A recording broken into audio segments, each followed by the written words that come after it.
Episode 3కి అలా వెనక్కెళ్ళి ముందుకొద్దాం. ఆ ఫోన్లో వస్తున్న సీరియల్ పేరేంటో మీకు తెలిస్తే కామెంట్ చేయండి. ఎంత పూరీలు చేస్తున్నా సీరియల్ మాత్రం ఖచ్చితంగా ఉండాల్సిందే అంట మా పిన్నికి. పెట్టిన డబ్బులకి వాడకం కూడా అట్లే ఉండాలి అనడానికి కరెక్ట్ ఎగ్జాంపుల్ ఫోను. అట్లా వాడతాం అందరం. ఎవ్రీ ఇయర్ సత్యనారాయణ స్వామి వ్రతం చేసుకుంటాము, కానీ ఈసారి ఇండియాలోనే అయిపోయింది. అది కూడా సుధీర్ యూఎస్కి వెళ్ళక ముందుకే. అందుకే వీడియో స్టార్టింగ్లో అలా వెనక్కెళ్ళి ముందుకొద్దామని చెప్పా. ఇంత పెద్ద బోగాన్లో వంట చేయడానికి మా ఇంట్లో కిచెన్ సరిపోక వెనక బ్యాక్ యార్డ్ వాడుతున్నాం. డెకరేషన్ చేసేటప్పుడు మాత్రం చాలా తృప్తిగా అనిపించింది.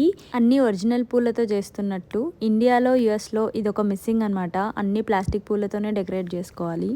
పక్కల అరటి పిలకలతో పాటు ఈ సత్యనారాయణ స్వామి చెట్లు కూడా 2 పెట్టాం. ఇలాంటి ఒక చెట్టు ఉంటుందని మా అమ్మ చెప్పే వరకు నాకు అసలు తెలీదు. మీకు తెలుసా? ఉగ్గాని బ్రేక్ఫాస్ట్ చేసేవాళ్ళు చేసి మిగతా వాళ్ళందరూ పూజలో కూర్చున్నారు. పూజ అయితే చాలా ప్రశాంతంగా చాలా హ్యాపీగా జరిగింది. ఎపిసోడ్ 4లో కలుద్దాం.